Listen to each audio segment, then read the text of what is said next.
오늘 우리에게 주신 하나님의 말씀은 사도행전 14장 19절부터 28절 말씀입니다. 사도행전 14장 19절부터 28절 말씀입니다. 함께 읽도록 하겠습니다.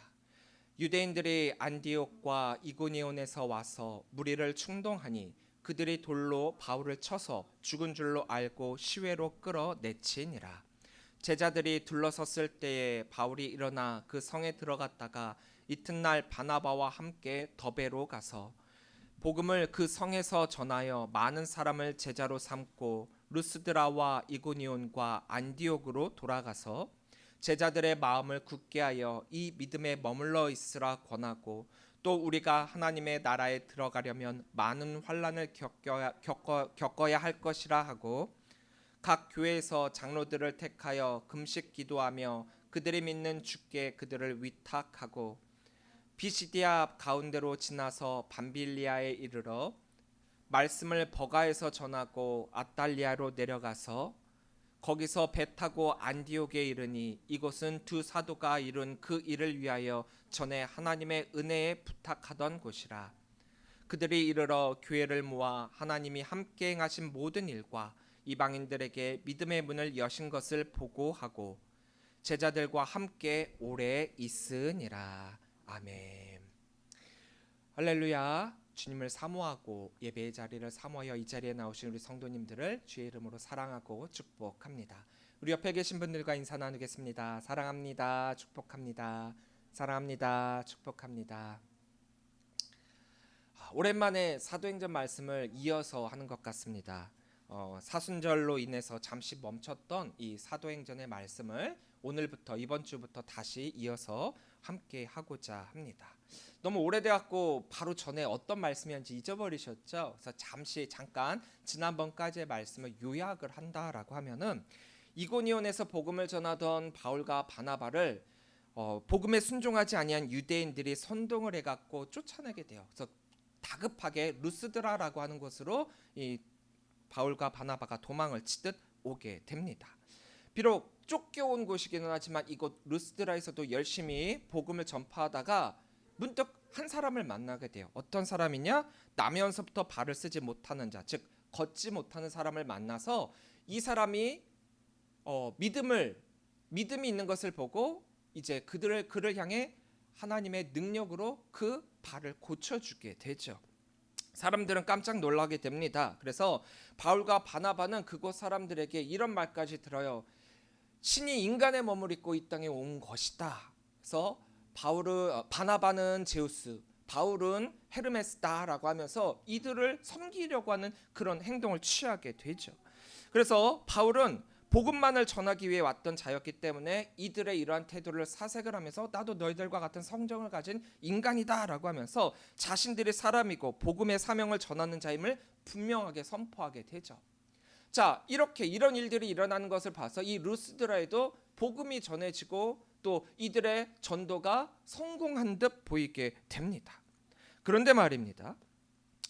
이곳에서 이렇게 신과 같은 그런 모습으로까지 여겨지게 되었었는데 안디옥과 이고니온에서부터 쫓아왔던 복음에 순종하지 아니한 유대인들이 이 루스드라 사람까지도 선동을 해갖고 바울을 돌로 치는 그런 사건이 발생하게 됩니다. 19절입니다. 유대인들이 안디옥과 이고니온에서 와서 무리를 충동하니 그들이 돌로 바울을 쳐서 죽은 줄로 알고 시위로 끌어내치니라. 자, 루스드라와 이 비시디아 안디옥은 160km나 되는 아주 먼 곳이에요. 그런데 그곳까지 바울과 바나바를 쫓아왔다? 정말 대단하지 않습니까? 놀라운 일이죠. 뭐 이렇게까지 한다라고 해갖고 그들에게 누가 돈을 주냐, 또 이렇게까지 했다라고 해서 그들이 무슨 명예를 갖게 되냐? 절대 아니란 말이에요.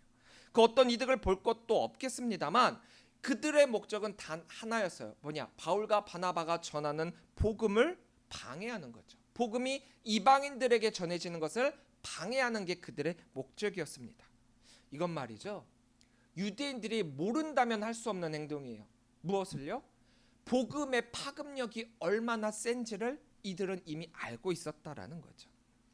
이방인들이 그 복음을 받아들이게 될 때 그것으로 말미암아 유대인들이 받게 될 타격이 얼마나 큰지를 그들은 알았기 때문에, 그래서 그들은 존재 위기감을 느끼며 이렇게까지 먼 곳까지 쫓아와 갖고 방해하고 있는 거예요.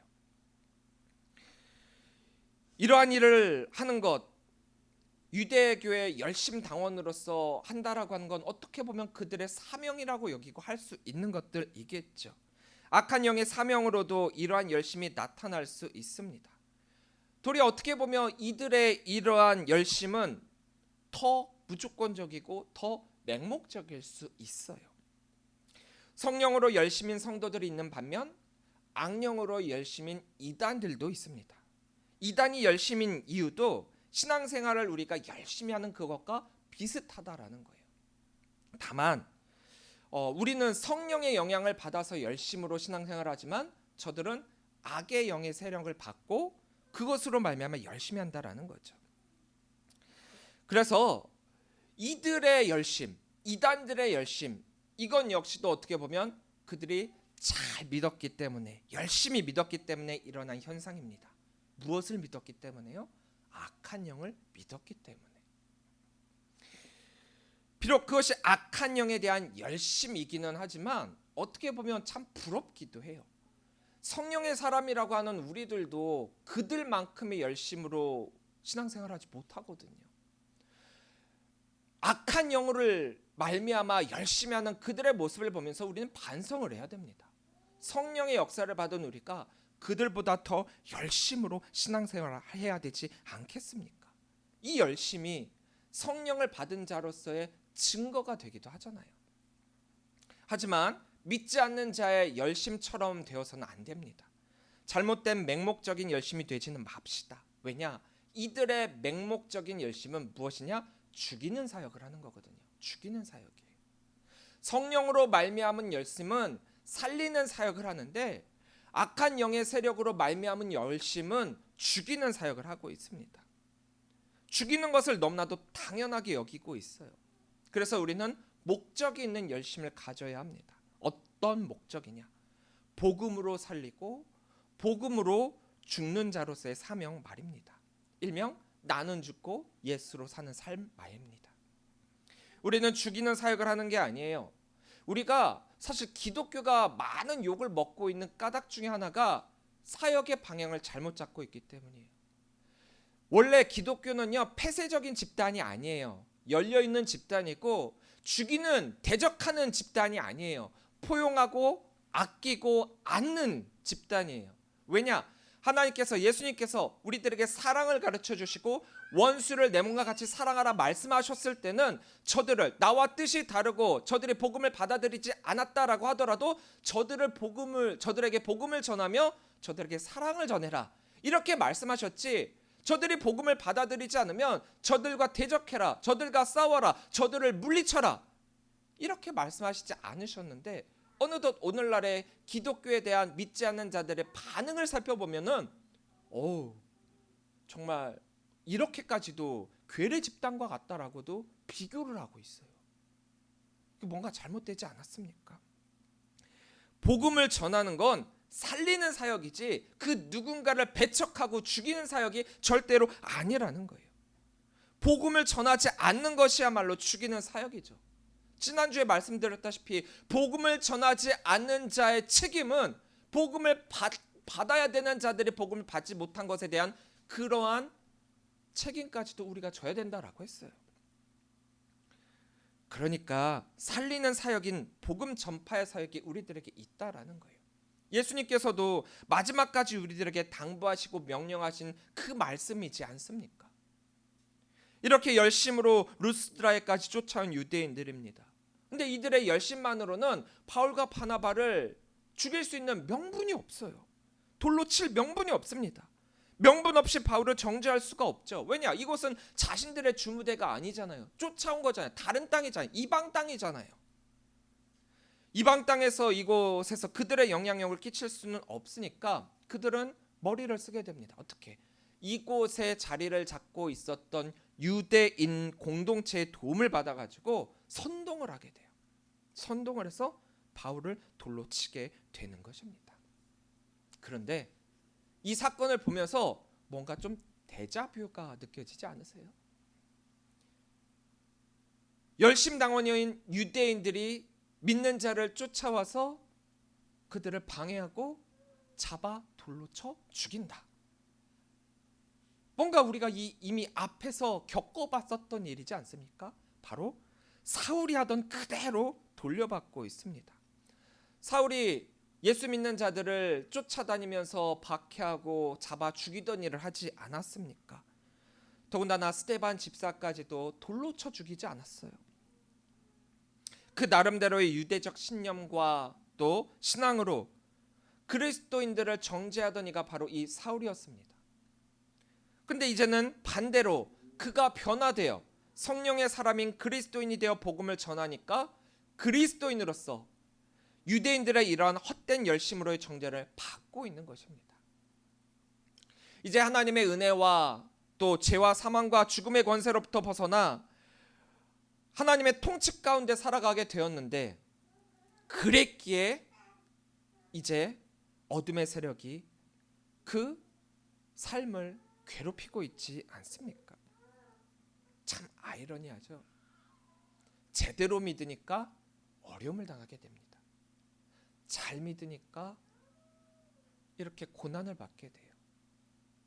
복음을 전하니까, 내가 받은 은혜로 말미암은 복음을 전하니까 죽을 위기에까지 처하게 돼요.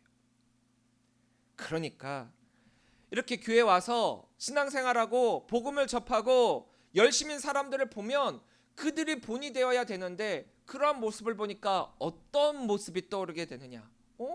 열심히 믿는다라고 하는데 집안이 안 돼.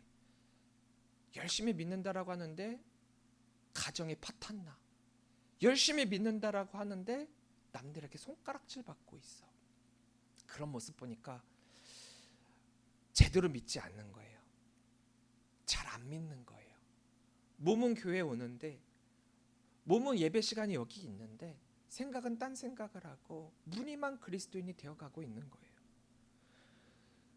안 믿으면 편하고 제대로 믿지 않으면 불이익이 없으니까요. 생각해 보세요. 잘 믿으면요, 교회에 헌신 봉사해야 되니까 내 시간이 없어요. 내 돈까지 써요. 그런데 허투루 믿고 그러면 교회 와서 예배만 드리고 그냥 흩어지고 하니까 난 그리스도인이야, 크리스찬인이라 말은 하지만 정작 그 생활은, 그 봉사는, 그 사역은 하지 않습니다. 사람들은 사역하다 상처받고요, 사역하다가 교회를 떠나요. 사역하다가 반 그리스도인이 돼버립니다. 잘 믿으려고 했는데, 열심히 하려고 했는데, 그러다 보면 겪게 되는 게 이런 일들이라는 거예요. 그래서 제대로 믿지 않으면 불이익이 없으니까 사람들은 그냥 썬데이 크리스찬으로 그냥 머무르게 된다라는 거예요. 하지만 하나님의 통치와 어둠의 세력은 양립할 수가 없습니다.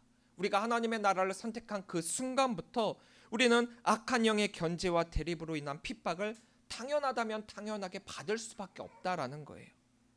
이 세상 가운데 악한 이들이 득세하고 잘 사는 듯 보이는 이유는, 악한 영은 자기 영의 세력에 있는 자들을 괴롭힐 필요가 없죠. 대립할 필요가 없기 때문에 그대로 그들을 내버려 두는 한편, 성령의 사람들인 우리들, 반대 세력이니까 이들을 무너뜨리기 위해서 철저하게 핍박하고 있는 것입니다. 만약 예수 믿고 신앙생활하는데 너무나도 편하고 행복하기만 하다? 그러면 거기에 우리는 도리어 물음표를 던질 필요가 있어요. 다시금 살펴볼 나의 신앙의 모습이기도 합니다. 편한 것 자체가, 또 좋기만 한 그것 자체가 무조건 나쁘다는 아니에요. 물론 내가 잘 믿기 때문에 받게 되는 상급도 있습니다. 잘 믿었기 때문에 받는 보상도 있어요. 하지만 일반적으로 예수를 잘 믿으면 상식적으로 이상하리만큼 안 그런 경우가 더 많거든요. 참 이상하죠. 우리는 예수 믿고 잘 살기 위해서 교회 나오는데, 예수 믿고 잘 믿으면은, 예수 믿고 잘 신앙생활하면 도리어 이런 일들이 일어나요. 예수 믿으면 만사형통하고 원하는 모든 것이 다 이루어지고 고난과 어려움과 두려움이 없을 것이다 여기지만, 그 반대라는 거죠. 물론 하나님의 은혜로 받게 되는 상급 분명히 있습니다. 하지만 우리가 이 세상을 살아가는 동안 세상의 권세자인 악한 어둠의 세력권 안에 우리가 있기 때문에 그 영향을 안 받을 수는 없다라는 거죠.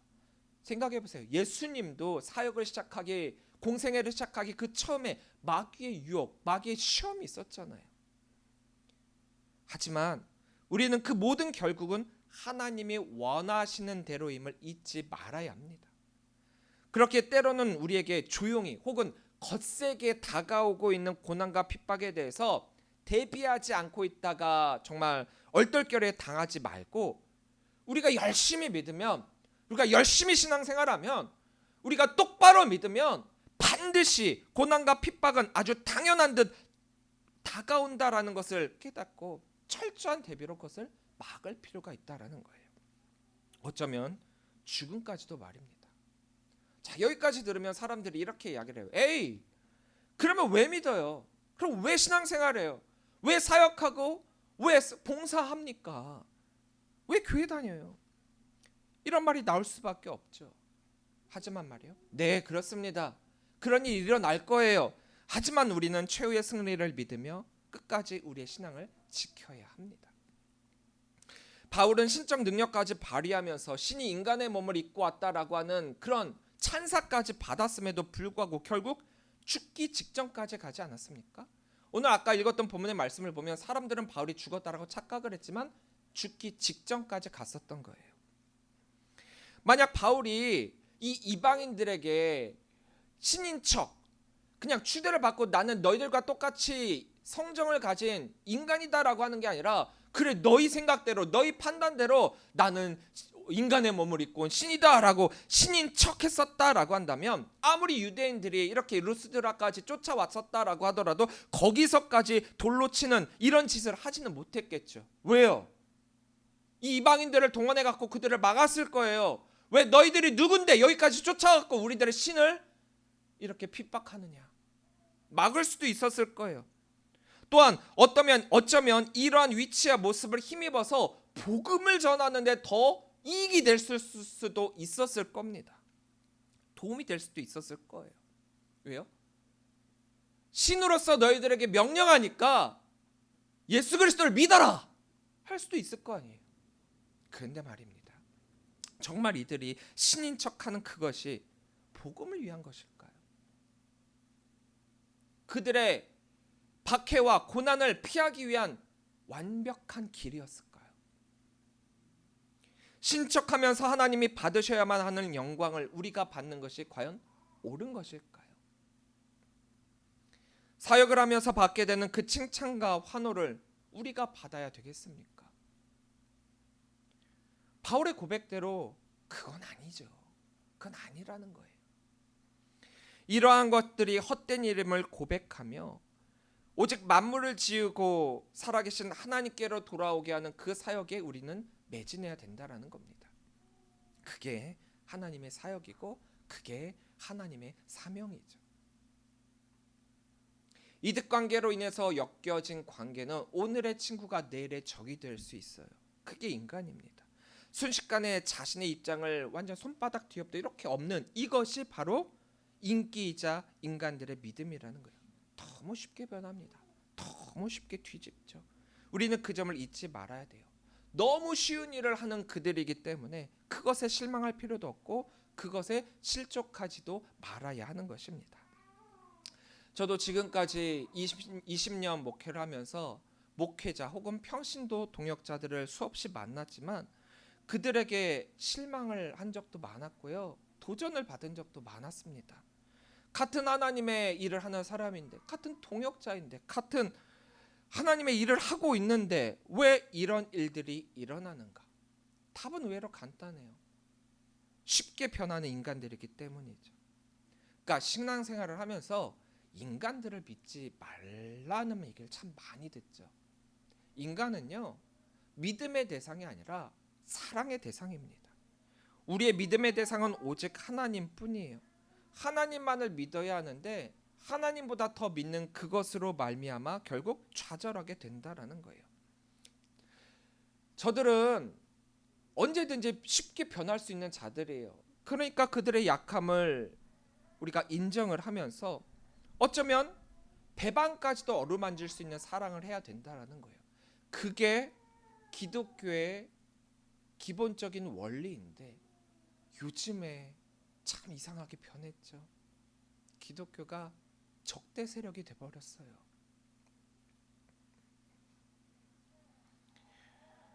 어루만질 수 있는 사랑, 쉽게 변할 수 있기에 배반을 당할 수 있을지도 모르지만 그럼에도 어루만질 수 있는 것. 사실 저도 목회 나와서 상당히 좀 많은 상처를 좀 받았습니다. 제대로 뒤통수 맞기도 했고 칼에 찔림을 당하기도 했었어요.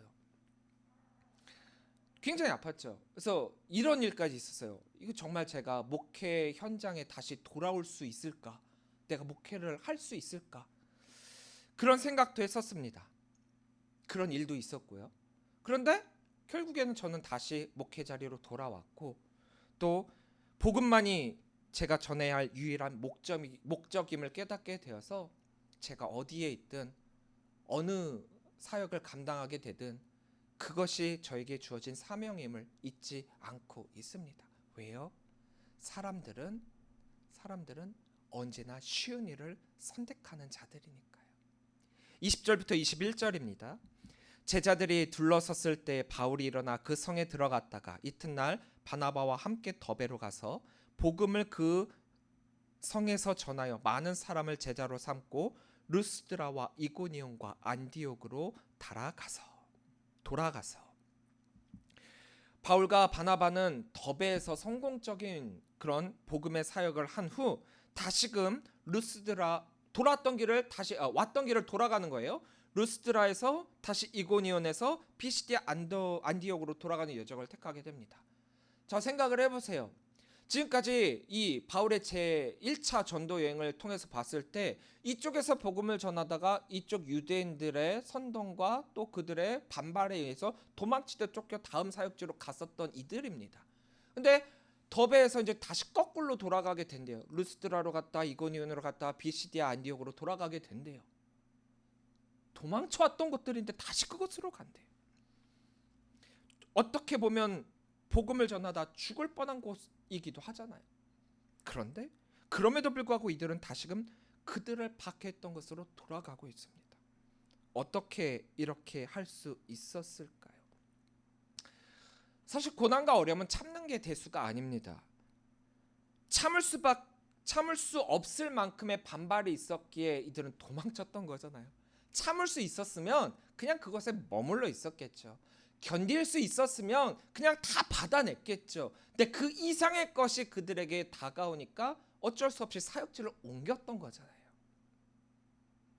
그런데 그럼에도 불구하고 이들은 다시금 그 사역지로 돌아갑니다. 왜요?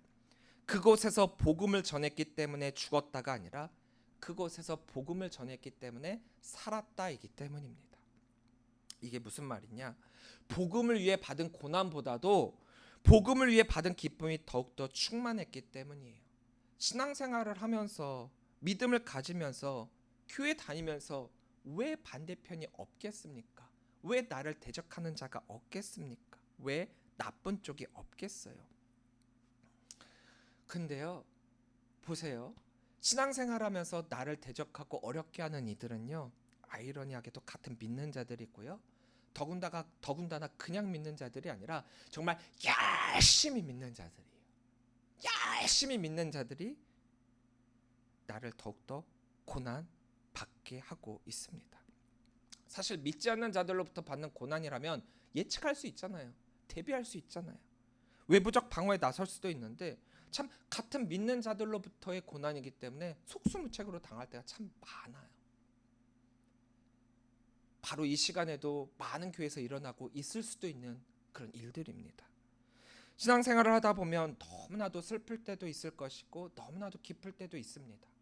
또 너무나도 행복할 때가 있고 너무나도 힘들 때가 있습니다. 그 누군가와 함께하기 때문에 좋을 수도 있고 또 그 누군가와 함께하기 때문에 괴로울 수도 있어요.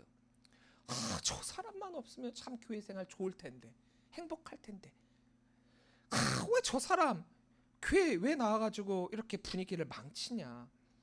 신앙생활하면서 이런 생각 한두 번 해보셨죠? 예. 저는 목회를 할 때요 정말 몇 분이 저를 찾아왔고 이런 얘기를 한 적도 있어요. 목사님, 아무개 저분 우리 교회에서 내보낼 수 없어요. 저분만 아니면 우리 교회가 참 사랑이 넘치고 재밌게 신앙생활을 할 수 있을 텐데 저분 때문에 우리 교회가 깨지고 욕먹고 있는 거예요. 희한하게도 우리는 자꾸 나쁜 쪽으로 특화되어 있습니다. 나쁜 감정과 기억만이 더욱 선명하게 우리를 더 반짝반짝하게 하고 있어요. 분명 그들로 인한 나쁜 일, 겪고 있는 고난이 있지만 그들과 함께 있었던 기쁜 일도 좋은 일도 있었을 텐데 말입니다. 바울은 복음 사역을 하다가 겪게 되었던 이 어두운 면에 잠식당한 것이 아니라 복음을 위한 사역을 하다가 받았던 하나님의 은혜에 더 집중을 하고 있습니다. 그렇게 비록 그가 잠깐은 박해로 인해 고난으로 인해 도망쳤던 사역자이기는 하지만 그곳에서의 사역이 깊은 애정을 가지고 있었기 때문에 다시금 그곳의 그리스도인들에게로 돌아가서 그들을 격려하고 있는 것입니다. 22절입니다. 제자들의 마음을 굳게 하여 이 믿음에 머물러 있으라 권하고 또 우리가 하나님의 나라에 들어가려면 많은 환난을 겪어야 할 것이라 하고 죽기 직전까지 갔었던 바울이에요. 그렇다라고 한다면 어쩌면 목회를 그만둘 수도 있는 상황이었겠죠. 저도 제 과거의 일을 생각을 해보면은 내가 왜 목회를 해갖고 이런 일들을 겪나? 나는 충분히 대단한 사람이고 나는 충분히 뭘 하든 잘할 수 있는 사람인데 왜 내가 목회한다라고 하는 그 이유 하나만으로 이런 일들을 당해야 되지? 자괴감이 들기도 했고요. 목회가 아니었다면 좀 더 당당하게 또 자랑스럽게 자신 있게 사람들 앞에 저를 드러내면서 어떻게 보면 세상 사람들이 말하는 행복하게 삶을 살았을지도 몰라요. 평신도의 삶을 살았으면 더 즐겁게 신앙생활을 했을지도 모릅니다. 목회를 했기 때문에 겪게 된 환난과 고난으로 인해서 자존감은 자존감대로 무너졌고 사람들에 대한 신뢰는 신뢰대로 다 무너져 버렸어요. 그래서 제가 얼마 동안은 사람을 정말 믿지를 못했어요. 그 사람이 어떤 꿍꿍이를 가지고 어떤 속임수를 가지고 나에게 다가오는 걸까? 그런 생각까지 했었어요. 제 믿음에 대한 결단도 무너지기도 했었죠. 지금 바울의 이 모습을 보면 충분히 그럴 수 있지 않을까요? 하지만 바울은 도리어 그의 제자들에게 복음을 독려하고 있습니다. 바울이 어떻게 이렇게 할 수 있었을까요? 바울이 꼭 그랬을지는 모르지만 그냥 저의 상황을 좀 돌이켜 본다라고 하면 내가 겪은 혹은 겪게 될 두려움과 또 박해보다도 내가 받은 은혜와 받게 될 상급이 더 크다라는 것, 이것이 좌절과 실망과 아픔과 두려움 이 모든 것들을 다 능히 물리칠 수 있다라는 것을 깨닫게 되었기 때문이에요. 그래서 저도 지금 이 자리를 떠나지 않고 오늘날도 이렇게 목회를 하고 있는 것입니다. 바울이 이 믿음에 머물러 있으라라고 당부하고 있는 이 믿음은 말씀에 대한 순종과 충성을 의미하고 있고 더불어서 삶의 자리에서 실존적인 결단으로 이어지는 헌신까지 의미하고 있어요. 그러니까 우리가 말씀을 받으면 거기에 대한 순종과 충성을 해야 되는데 그것도 또한 말로만 그치는 것이 아니라 그것으로 말미암은 헌신으로 이어져야 된다는 거죠. 말씀에 대하여 죽기까지 순종하고 말씀에 대하여 끝까지 승리한 헌신이 우리 성도들에게 반드시 필요한 신앙적 덕목이기 때문이에요. 우리가 복음을 믿음으로 말미암아 하나님의 나라를 이미 받았지만 장차 하나님의 나라에 들어가기 위해서는 우리를 따르는 환난, 어쩌면 당연한 듯 받아들임이 필요하기 때문이에요. 그래서 우리가 하나님 나라 백성이 되기 위해서는 두 가지 단어를 우리가 기억하고 염두에 둘 필요가 있습니다. 하나는 이미, 하나는 아직이에요. 성도는 십자가의 복음을 믿음으로 말미암아 하나님의 나라를 이미 받은 자들이지만 완전한 하나님의 나라의 완성은 아직 임하지 않았기 때문에 우리 성도는 이미와 아직 이 두 가지의 하나님 나라에 대해서 현재 진행형으로 살아가야 된다라는 거죠. 완성될 하나님 나라에 들어가기까지 복음으로 인해 이 땅에서 받게 될 수많은 환난과 핍박과 고난, 이것을 기억하면서 믿음을 포기하지 말고 끝까지 승리해야 된다라는 거예요. 예수 그리스도가 이 땅에 오심으로 말미암아 이 땅에도 하나님의 나라가 임했습니다. 그 나라에 우리는 초청받았고 우리는 그 나라 백성이 되었어요. 그러나 완전한 하나님 나라 백성이 되기 위해서는 끝까지 포기하지 않는 믿음이 필요합니다. 그것이 우리로 하여금 우리를 향한 환난을 이길 수 있는 힘이 되고 있습니다. 호산나 외치며 예수님을 영접했던 사람들이 나중에는 예수님을 십자가에 못 박으라 외치는 목소리로 바뀌게 되지 않았습니까?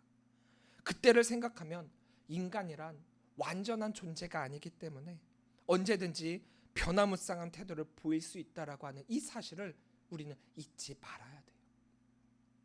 우리가 복음을 전한다라고 하면서 완전한 믿음이 아니고서는 우리의 삶의 모습 또한 언제든지 뒤바뀔 수 있습니다. 어떻게 해요? 나쁜 쪽에서 좋은 쪽으로가 아니라 안타깝게도 좋은 쪽에서 나쁜 쪽으로 말입니다. 그렇게 오늘 바울 사도가 말하고 있는 이 믿음에 머물러 있으라, 이 당부하고 있는 이 말씀처럼 우리는 어느 때든지 결코 흔들리지 않는 완전한 믿음을 소유해야 합니다. 많은 환난 가운데서도 하나님의 역사는 이루어지고 있습니다. 그냥 내버려 두시지 않는다라는 거죠.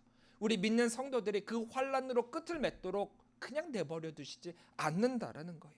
그렇게 우리는 두려워할 필요가 없습니다. 우리가 어디로 가든지 우리와 함께 해주시겠다 하나님은 약속해 주시니까요. 어느 날 저도 이게 문득 다시금 깨달아지더라고요.